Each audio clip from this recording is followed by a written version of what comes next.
this is an iHeart podcast. Guaranteed human. Friday. Kick off the Winter Olympics in style with the opening ceremony from Italy, featuring a special performance by Mariah Carey. Celebrate the greatest athletes from around the globe as they come together to go for gold. Lindsey Vonn, sensational! The opening ceremony of the Winter Olympics. Ilya Malinin. Redefining the sport. Friday at 8 Eastern, 7 Central on NBC and Peacock. Body Bags with Joseph Scott Morgan. You want to hear a horrible term? I've always hated this term when it comes to medicine. I don't know. It's always made my skin crawl. It's actually the word rhinoplasty. A rhino, of course, referring to a rhinoceros and the idea that they've got the big horn, sticking out of their nose. Plasty goes to a surgical intervention, perhaps, that is going to alter one's appearance. Rhinoplasty. We might otherwise know it as a nose job. And there are many people who have had nose jobs because of serious cosmetic issues, and they look so much better. And at the end of the day, it all depends on your own personal perception of yourself. Maybe it needs to have a medical intervention that requires rhinoplasty. And then there's others, I think, that we can go back in time and look that have had rhinoplasty and probably ill-advised. But today's case is a case that involves an individual who, according to her, administered a nose job. Only this was not a surgical intervention. This was murder. And the instrument was a .380 caliber pistol. I'm Joseph Scott Morgan, and this is Body Bags.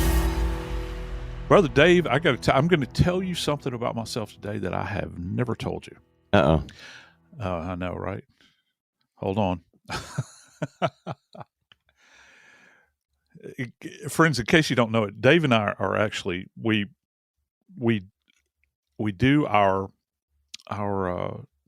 tapings actually looking at one another. We can see one another, Yeah. Scary sometimes. Like we're having a conversation. It is scary. It is scary. We see ourselves in all sorts of dishevelment, and other days we'll come in and say, "Hey, what'd you do? Take a shower today?"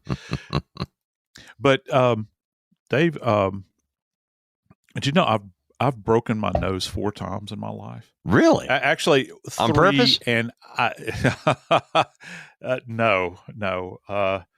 But I think the first time I fell at a skating rink and my face was used to catch myself. First time I'd been on skates. I think I was probably 8. Wow. Terrifying. The other one, I actually had a dear friend of mine. I was at a church, the church we attended when I was a kid. I was coming out of what we call the game room. This church is really old, so every door in the church was solid oak, and she had come running down the hallway as I was walking out the door, grabbed the solid oak door, and slammed it on my face. I never saw it coming. Wow. And that broke my nose. And then I broke my nose in football. I actually had a face mask that gave way and caved in on me. Took a shot to the face. And then the other one I think might have been a broken nose. I'm not going to go into. But suffice it to say, I have now rather a robust proboscis, as Jimmy as you might Durante. say. But yeah, Jimmy Durante. I got a big ridge in my nose. My nose generally arrives at a location a couple of seconds ahead of the rest of me. So I'll put it to you that way. If it were raining outside, people could take shelter Wow. on their nose to stay dry. So I never noticed anyway, your nose being large. well, it is rather robust, but that's okay. There are many people that do go under the knife, if you will, for rhinoplasty. One of the things that's always kind of put me off about the process is that hammers and chisels are used many times. Now, there's surgical hammers and chisels, to knock off edges and whatnot. There's something kind of ghastly about it. We do ghastly things in the morgue, obviously, but I'm just thinking about the breaking. In order, what's the old adage? You got to break some eggs to make an omelet. Yeah, you got to break the nose, and that's why you see this the bilateral raccoon eyes with people that have undergone rhinoplasty, because you're fracturing the skull. Wow. Is it true that your nose, once you have a nose job, that your nose doesn't keep growing? I know when we get older, our nose and our ears continue to grow, correct? As we age? Tissue, the soft tissue does. Okay. When you have a nose not job. The underlying skeletal structure. Okay. But when you have a nose job, does that prevent your nose from getting longer as you age? I'm going to tell you right now. I'm going to say it plainly. I have no idea. I don't have an answer to that question. Right. But I can tell you this.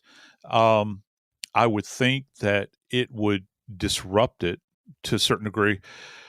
Here's a kind of a little bony fact, if you will. Did you know that in your throughout your skeleton, you have what are referred to, medical types refer to it, and anatomists refer to it as foramen. Foramen are these tiny little holes that are in bone. Okay. All right. As a matter of fact, the largest foramen that we have is what's referred to as the foramen magnum, and it is at the base of the skull. It's the biggest bony hole in your body, and it's where your spinal cord emerges, comes out of that hole, from beneath the brain, and you've got tiny little foramen that surround it, and that's where blood vessels pass through, Dave. So if you've got like a foramen in your facial structure that is a blood supply to the soft tissues around and to the bone too, if you get it altered surgically, I really wonder how surgeons go in and account for that, because those vessels have to go somewhere else, or does it diminish the supply of blood? And I know that there's people out there that are surgeons and work with surgeons, and they could probably have the answer to that. But it is interesting, to say the very least. And you have to account for that in people that want to improve their appearance, or alter it. They pursue these types of things. And that's kind of at the heart, at the center, I think, at least a comment that's associated with this case. It is referred to as the nose job murder. Yeah, it is. And look, all aside, I've covered this case. I've covered it in the news. I've covered it with Nancy. I think I covered it probably on Law and Crime Network. When they were still doing the daily court coverage, and I would be one of the. It's almost like being a color commentator. It's kind of a strange thing. I'm almost sure that, and we're talking about the Shayna Hubers, Shayna Hubers case, and you had questions for me about this case, and I was like, okay, well, I'll revisit this with you because you've got questions. I want to try to answer them as best I can. Joe, it is called the nose job murder because Shayna Hubers claims she shot her boyfriend in self-defense. And during her interview with police, she said that he was very vain and that she had a friend who was a dentist, and Ryan Poston, the victim here, that Ryan wanted to get veneers for his teeth, and he also wanted to get a nose job. And in this interview with police, after Ryan Poston has been shot 6 times in the face, Shayna Hubers says, I gave him the nose job he always wanted. That's why this case has been called the nose job murder, because who would say that about somebody they claim to love? Yeah. So, yeah. And I use the term chilling a lot. Mhm. It goes beyond chilling. It's, this has got a level of disgusting to it, I think. And I think that it's important that we remember the victim, Ryan Poston here, and what he did for a living, Dave. I mean, he was an attorney, okay? Most people think of attorneys in the criminal sense where you're in trial and you're in this big courtroom and you're presenting to the jury, and that's very typical. You know, you can practice law in any number of ways. Contract law, you'll never walk inside of a courtroom, to try a case. That's not what they do. But for him, I think, Dave, first off, he's a good-looking cat. I can say that, to begin with. Handsome, had a lot of friends that really loved him and thought he was a really cool dude. He had gone to, I think he went to the University of Indiana, or Indiana University. Undergraduate, was a triple major there, and with an eye toward going to law school. And I think that he wound up going to the University of Northern Kentucky for his law degree. I'm just trying to think. A triple major. Do you know the brain power that requires? Yeah, you got to stay on top of it. And that's beyond me. It's like a normal degree is like, I think at Jack State, it's 100. Average. It's going to vary, but it's like 120 hours. Right. All right, roughly 24 hours. That's for an undergraduate degree. Well, you still have to do all of the major requisites for, if you're majoring in political science, which I think he was, geography, which I think he was, and I can't remember what the other one was, but there were like 3. He might walk out of the door with 165 undergraduate hours. And you say, well, what would be the point? Well, he's trying to be well-rounded, I think, before he sets himself up to go to law school, be able to write effectively and do all those things. And he was apparently quite the success, Dave. He was out of Cincinnati where he practiced. And, you mentioned a minute ago about his friends really caring about him. Ryan Poston was a well thought of individual at 29 years old, a very accomplished young man. And he kind of had his pick of the women he would see. He was obviously smart, obviously attractive, and a good guy. Here's the problem. He and Shayna Hubers dated for 18 months, and it was an on again, off again relationship. I've poured over some text messages between the two of them, and it's interesting if you realize that, first of all, Shayna was 21 years old, and she was in college at the time. No slouch intellectually. But, you have people that are street smart, and yet they lack in other areas of maturity or, street smarts and things like that. And she was lacking in social graces and being able to be somebody that people would really like. She had a lot of edges on her. Again, very smart and very attractive, but there were parts of her that were really unappealing to people who got to know her. And in this case with Ryan, they dated 18 months. They met online, as many people do these days. Ryan actually saw a Facebook picture that she posted of a spring break trip she had. He liked the photo. That led to communication online. They met. They went out. And it was a hot relationship at times. There was a lot of intensity there. And here's the part about Ryan that I think his friends were, I'm glad they shared it with us. He didn't want to hurt anybody's feelings. He really was that guy. He didn't want, some people just, they don't care about others' feelings. And they just go through life like that. Ryan did. He cared so much about other people's feelings. In particular, with Shayna, he wanted to break up with her. He needed to break up with her, but he didn't want to hurt her feelings. So he would do it in soft ways, not very direct and not final, and always left this door open. And she would come back. She was relentless. And yeah, the number of text messages, I think, is something that really, and we have to go back. This case originated in 2012, I think it was.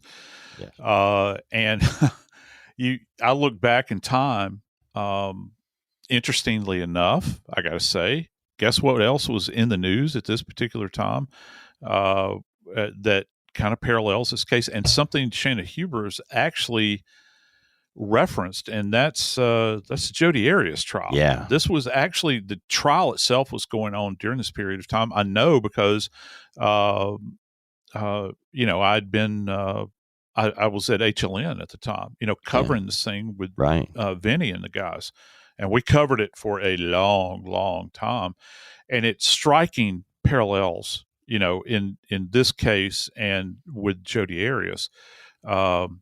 I don't know, can you say unrequited love, or, wanting to distance yourself from someone?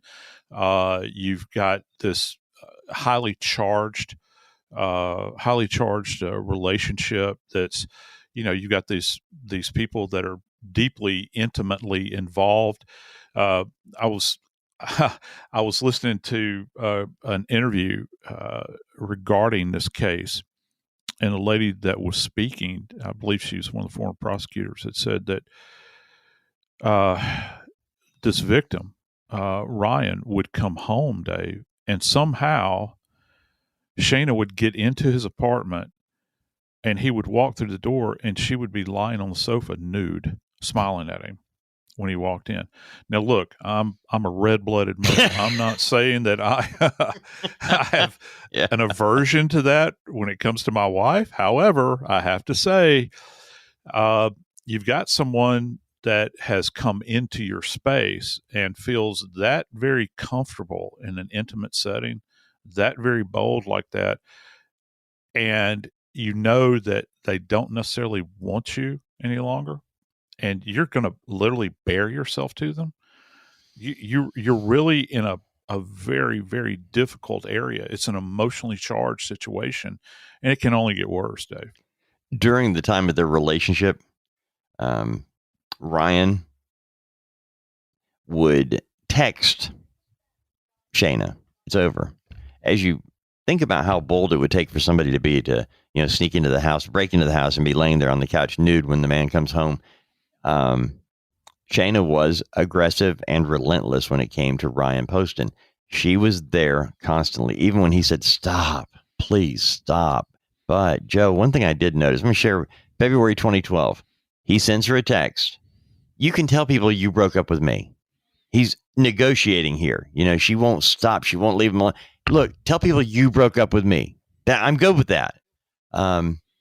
March of 2012, the next month, Ryan to Shayna, "Stop texting me." April, "I no longer have the patience to deal with you." So 3 months in a row, he is sending very specific things to Shayna, but she won't give up. Relentless. Investigators found hundreds of thousands of text messages between Ryan and Shayna. And again, remember, their relationship only lasted a period of 18 months. For every one message that Ryan sent to Shayna, Shayna probably sent 50 to him. Wow, what a ratio. She could not stop herself. And when it came right down to it, Ryan had been chased out of his own house and it ended up at his stepfather's house in the middle of the night because she wouldn't leave his place. She would not leave. He had to leave his own condo because she wouldn't leave. He wanted to get physical with her. Now, she claimed he was, Joe. She claimed he was physically abusive to her. As a matter of fact, she showed bruises on her arms to a next door neighbor, claiming that Ryan did that. She confessed later on that she bruised herself. Now, I'm no lawyer. You're no lawyer, but we hang out with a lot of lawyers. Yes, we do. What does that seem like to you, Joe? That she was playing a long game to get him back after he had said, "Stop, leave me alone," and she wouldn't. That now she's turned the tables and now she's planning something else, maybe? Yeah, and I think that many people would, in a knee-jerk manner, probably say that she's simply crazy and dismiss it. But let me tell you this. Just because somebody actually behaves in a manner in which you see as quote unquote crazy does not necessarily mean that they're insane. However, what it might mean is that they are pure evil.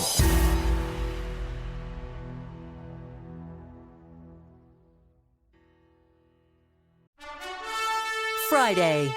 Kick off the Winter Olympics in style with the opening ceremony from Italy, featuring a special performance by Mariah Carey. Celebrate the greatest athletes from around the globe as they come together to go for gold. Lindsey Vonn, sensational! The opening ceremony of the Winter Olympics. Ilya Malinin. Redefining the sport. Friday at 8 Eastern, 7 Central on NBC and Peacock.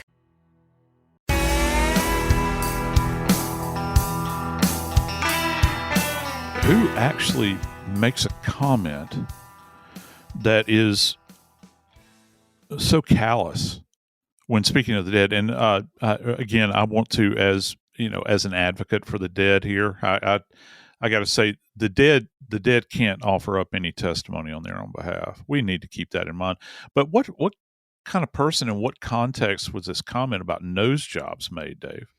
Well, on the night in question, October the 12th, 2012, Shayna Hubers is at Ryan Poston's house. They spent October the 11th together and had actually gone to Shayna's mother's house.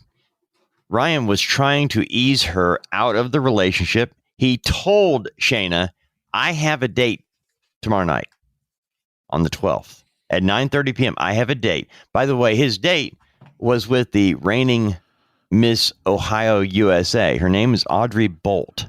He has it, and he's telling her this. Now, he's trying to be nice to Shayna so that he can leave with class. But they go to Shayna's mom's house on October 11th. October 12th, or October the 11th, she spends the night.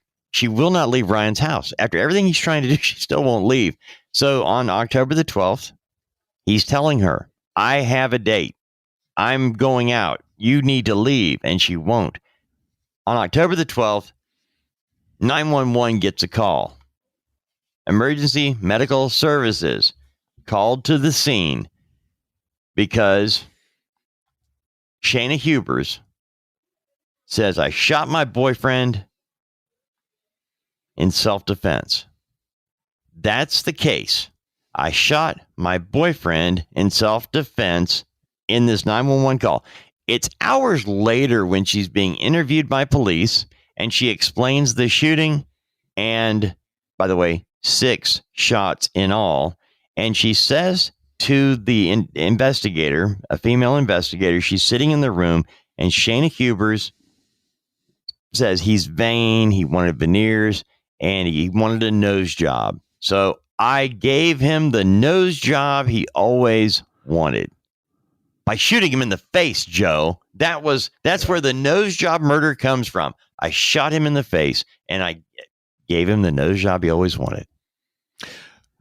Wow. It's not too often. I think a lot of people, again, forgive me, Dave. I'm always referring to things that we see in Hollywood, things we see in movies, as kind of a point of reference. But I feel as though I'm compelled to do that because they get so much wrong. And from a forensics perspective, how we handle cases and probability and all those sorts of things. First off, headshots are very difficult to score. Really? When you think about it, yes, they are. Yeah. When you're firing, it's a smaller object. If you're in the military, if you worked in law enforcement, or if you enjoy weapons and you go out training and you have an instructor, the one thing they're always going to tell you, particularly when you're thinking about firing from the perspective of an aggressor coming at you, you always fire for center mass. Okay. Center mass means that, essentially if you think about from the shoulders to the abdomen, okay, well, that's a much bigger target than the head, right? So Hollywood loves to deal in fantasy. Okay. And it's fantastical many times to think, well, they scored a headshot from a great distance. I love these movies that show someone firing a pistol, and it's from yards and yards and yards away, and Right. they score, a center mass. They score a headshot Mhm. as opposed to firing at center mass to knock the person down. And those are the exceptions, not the rules. Okay. However, if you do score a headshot, the first thing, as far as range of fire goes, that I like to think of is that I think about proximity, because most of the time when you fire a weapon, it's different firing at static targets. If you've got a paper target that's hanging up, or if you're shooting, I don't know, old coffee cans off of a fence post, which my grandfather used to do. Taught me how to shoot that way with a BB gun, actually. That's completely different than working in a dynamic environment where you have an individual advancing on you. Say you've got this woman who is being abused and she feels threatened and she shoots. Do you want to hear literally right now? I want to tell you about this. One of the most fantastic, I say fantastic, one of the most unbelievable shots that I have ever borne witness to as an investigator. Mhm. And again, now this is a true case of domestic abuse. There was a case that I worked many, many years ago, immediately adjacent to the New Orleans International Airport. And there was a trailer park underneath an overpass, if you can imagine that. So you're living beneath an overpass in trailers immediately adjacent to the airport, which is an international airport, and it's busy. So you've got the sound of traffic over you, and you've also got the sound of jets taking off and landing there at Louis Armstrong Airport. Dave, there was this man and a woman that lived together in this trailer, and the trailer itself had a set of concrete steps that you would push up to the side, prefab steps.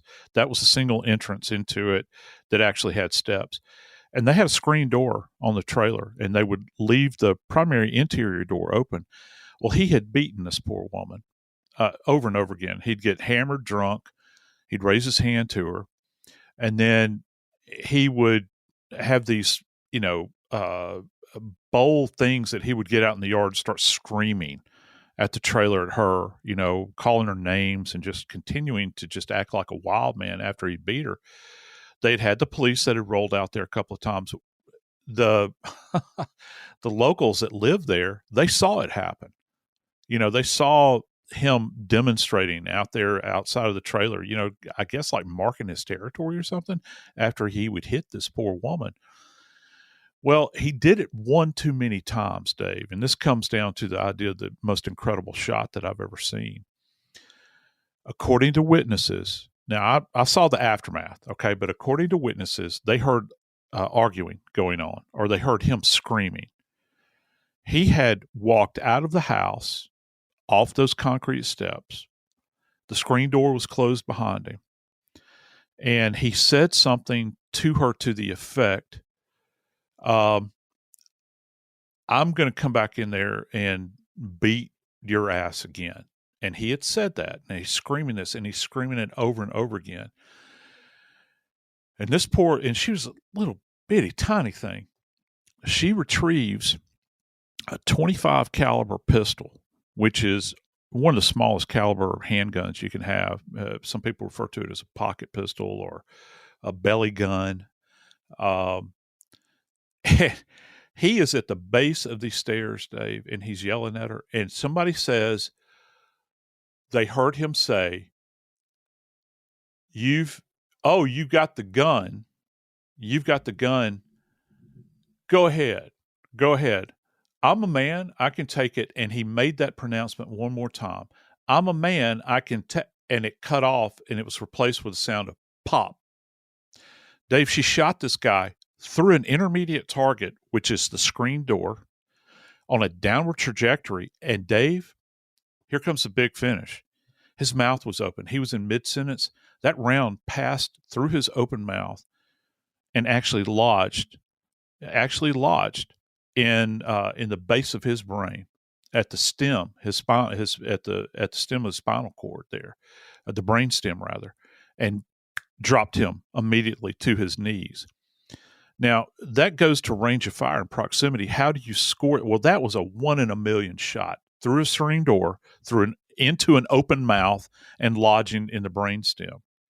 When we look at this Hubers case involving, Ryan Poston, these shots that were fired, and I think Dave, correct me if I'm wrong. How many were there? There were 6. 6. Yeah, there were 2 6 shots right away. Ear witnesses, 2 quick shots, and then quiet for enough time to be noted by the ear witnesses next door, and then a succession of 4 more shots. So bam, bam, bam, bam, bam, bam. And it was a .380 pistol that she had, and that is like when we think about these belly guns, as I mentioned just a second ago, pocket pistols. You've got 3. There used to be 4, and you can still find the 4th caliber, but it's rare. 22 caliber, okay, 22 caliber pistol, and you can hold it in the palm of your hand, and people wouldn't know that you have it. A 25 caliber, the aforementioned caliber I was referring to with this miraculous shot, and then 380. The 380 is .380 caliber. It's just like a 38 special, but it's not the 380. The 380 caliber is not as robust as a 38 special, which cops used to carry. The diameter of the projectile is the same, okay, but the robustness, the length, the weight of the projectile of a 380 versus a 38 special is not as robust as a 38 special. But you'll see people that want to have a concealed weapon on them carry these things. And Dave, you have to be in close proximity for these things to be effective. Okay. Now you can score a shot from a distance, but with those smaller calibers like that at a greater distance, it's as much luck as it is skill. So this tells me about this case that you had to have very close proximity when this weapon was being fired. And here's another bit about this.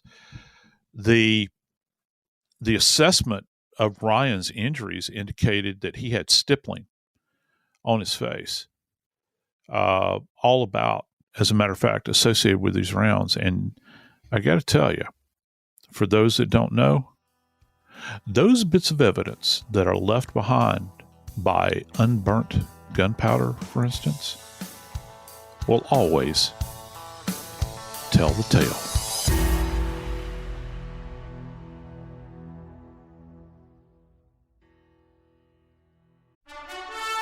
Friday.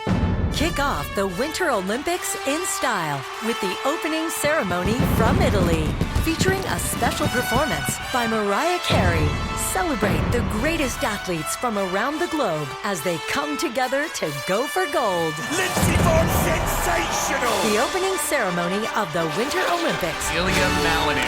Redefining this sport. Friday at 8 Eastern, 7 Central on NBC and Peacock.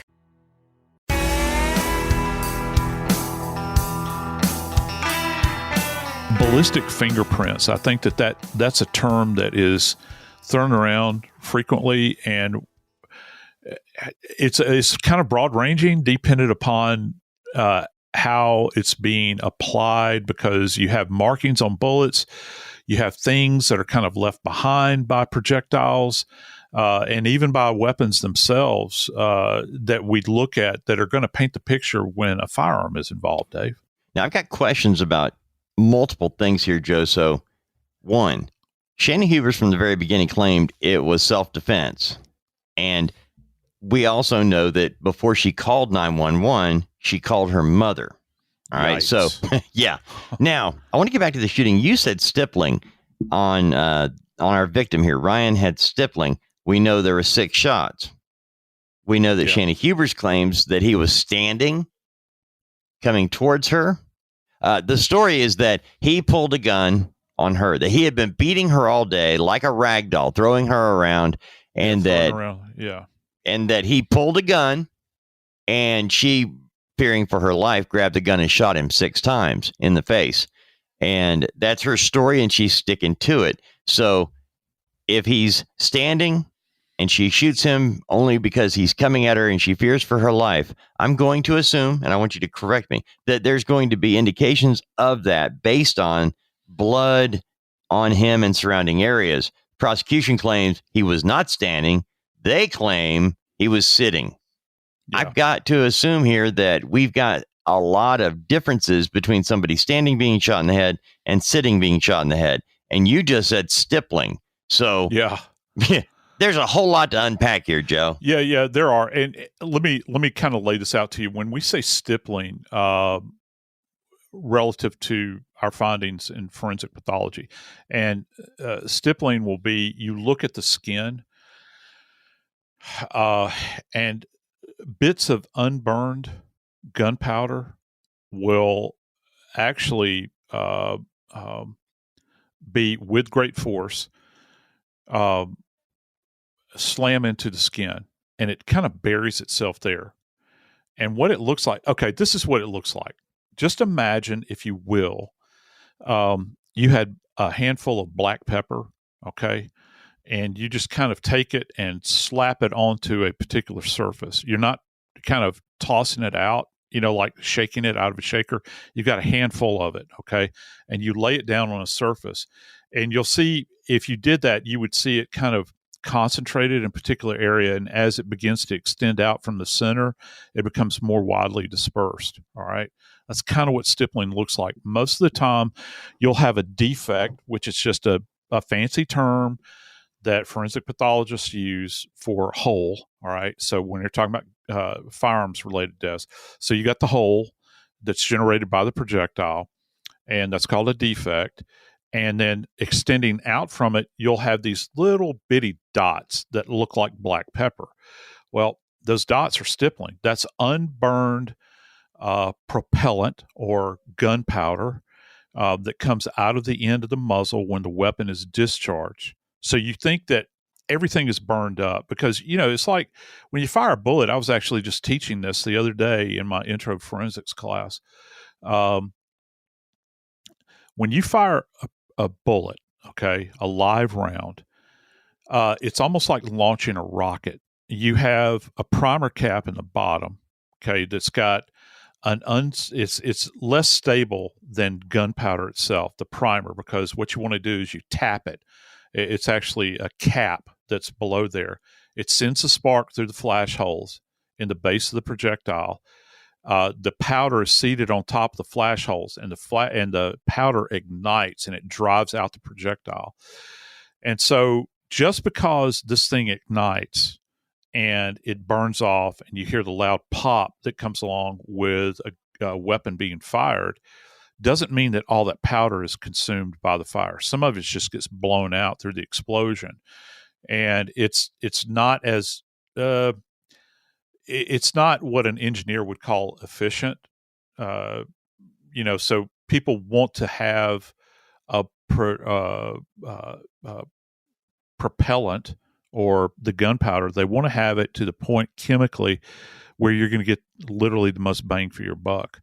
Sometimes it just doesn't totally ignite. That powder's driven out of the end of the barrel and it's got to go somewhere. Here's the trick though, Dave. Powder, if you think about talcum powder, for instance, and you just put it in your hand, you blew it out, what's it going to do? Well, after a few feet, the blown air that comes out from between your lips is going to be insufficient to drive that powder any further downrange away from the palm of your hand that you've blown it out of. It's going to drift down to the earth, okay? Gravity is going to take over or pull it down. Well, just like that, gunpowder is not very aerodynamic, okay? It bleeds off that energy really quick. And after that initial blast, it drifts away. So once you get outside, I think, in my opinion, particularly with a 380, once you get outside of about 18 to 25 inches with this particular caliber, there won't be any evidence of it, more than likely. You might have a bit of it kind of float down and whatnot, but that kind of concentrated blast that you get that's going to lead to it actually blasting into the skin. So for us, when we're talking about this and we're trying to determine range of fire, we're going to look at the distribution pattern of the stippling. So the further out it is that it extends from that little central hole that the bullet has made or projectile has made, the greater the distance, because it spreads out. Almost like if you're firing like birdshot out of a shotgun, it kind of spreads. Well, same principle, it spreads, and the further out it spreads, you know that the individual firing the weapon was further away. So the tighter the concentration, the closer it is. Okay, so you can tell by these shots whether or not Ryan was standing or sitting, yes, whether he was charging forward. What did the blood tell you? Because I know that they actually discussed where the blood was on his shirt and undershirt, and his, I guess he was wearing sweatpants, where the blood was from him. Because Shayna Hubers was not bleeding. And by the way, her claiming that she had been slung around that condo like a rag doll and all that, when police got to the scene, that's not what they described seeing. What did I tell you? I think it was just a couple episodes ago. We had the same discussion about what's our canned line. Let's see if you remember it. We go to the scene, and are there any? What do we say? Were there any signs of?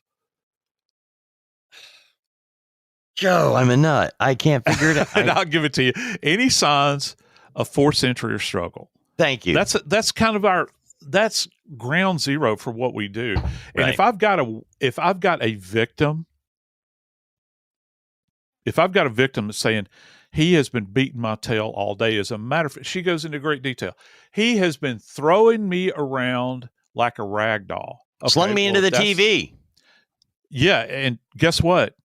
TV's still functioning With dust on it. It's got dust on it. His dad, I mean, family members said he was kind of a slob. Okay. They're not being mean to say that. It's just, he was kind of a slob. I'm a slob.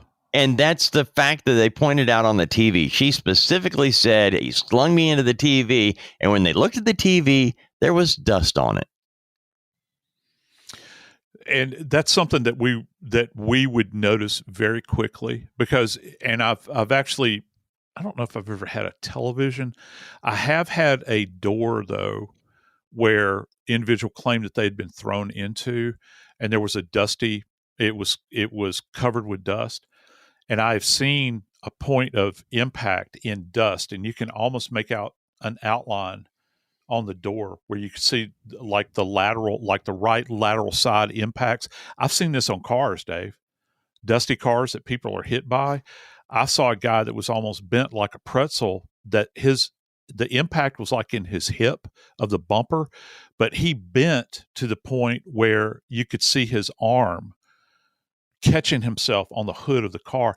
I actually had it happen on a MARTA train one time. I had a guy that committed suicide by throwing himself in the main, what's called Little Five, or it's called actually 5 Points. Little 5 Points, another location in Atlanta, but in the 5 Points area, which is the main hub where you get onto the MARTA trains. And you could see his arm, the outline of his arm where it hit the dust. And you could see his fingers even extended when he was impacted by that train. So that kind of disturbance or lack thereof is going to tell us a lot. If you're telling me that you've been slammed around this apartment, I'm not just going to look for disturbed dust on a television. I'm going to look for, any kind of knickknack that has been busted or broken. And there's a big difference. Listen, I don't know about you, but I am a slob. I am a slob. I freely admit it. I'm part of the slob kingdom. Right. So for me, in this environment, I can walk into a hoarder's home, which I've walked into a lot of these homes where people have died, and I can tell what was not naturally. That makes it sound like nature had a hand, but what items have been placed in a location and have been there for a protracted period of time, as opposed to somebody being in an environment where a tussle has taken place, or maybe they've fallen over and knocked something over. It just looks different. It looks different than sloppiness. And so I think that's, you're right. That's what his dad was saying about this, that, yeah, my son's a slob. That's okay. He is a slob, but there's a big difference between being a slob and having, a busted TV or maybe broken furniture or anything like that. And that was their point. It's that, okay, he's a slob, fine, but there's no indication that a violent struggle happened in this condo. And this is all in the first minutes of the investigation, where they see the scene. You've got the 29-year-old dead, and she's claiming he was standing, charging towards her when she shot him. The physical evidence does not show that. The prosecution claims he was sitting at the table, Joe, at the dining room table, sitting at the table in a chair when he was shot. How are you going to prove that? I mean, you talked about the stippling, so I understand being close. But what about the blood on the shirt and on the sweatpants? Let me tell you what's going to happen when, I was talking about rhinoplasty earlier and kind of the tools that they utilize. One of the things you find out with the head, human head, it's very vascular. Probably out of all of the regions of the body, you've got more vessels that pass for the relative size of the head. More vessels that pass through it than any other location of the body. It's because the brain demands so much blood. Okay. So when you're slammed in the face with a projectile, one of the things that's going to happen are multiple little fractures all over the place. When an individual essentially takes their own life with a weapon, whether it be to the side of the head or in the mouth, you're fracturing the floor of the skull essentially, and all of the associated support structures, facial structures, and they have so many vessels that run through them. That's why you'll see like a tremendous amount of blood that issues forth from the body almost immediately. And if you are in a seated position, okay, so you and I are sitting across a table from one another. If we're in a seated position and a projectile hits you center mass in the face, say right in the nose, for lack of a better, anatomic position, blood is going to almost immediately begin to gush out of your nose and your mouth. I've seen this happen both ways. Well, where does it wind up? Well, obviously it's going to get on the front of your shirt. If you're seated, it's going to wind up staining your lap. But here's the thing, when you get the body in a position where you can examine it and say you've extended the legs, like on an examining table, and you're looking at the clothing, did you know that you will see a big blood stain on the lap, then probably on the upper chest, maybe running down in the abdomen, but when the legs are extended, you'll see a big gap in the waist between where the blood starts on the tops of the thighs and where it ends at, say, the abdomen. When you spread the body out, you'll see a gap. And that gives you an indication that perhaps a person was in a seated position. Now, you have to couple that when you begin to talk about her relationship relative, and I'm talking about physical, dynamic, crime scene relationship. We're not talking about Dr. Phil here, where you also have to factor in trajectory, because it's not just his position, it's her position as well. So if you look at where positionality relative to the end of the muzzle, was she firing from above to below? And remember, when you read a lot of these autopsy reports involving, and you and I certainly have, you begin to describe these injuries, the physician will always talk about it's left to right, front to back, and either from below to above or from above to below. That gives us, that's a three-dimensional portrait that you're painting there relative to trajectory. And that's important as well. So it's not just the range of fire, it's also the trajectory. But I got to tell you, I want to conclude by saying this, a quote directly from my good friend, Nancy Grace. And hopefully she won't come down too hard on me for, borrowing this. But she always says, if you want to know the horse, Check its track record. I'm Joseph Scott Morgan, and this is Body Bags.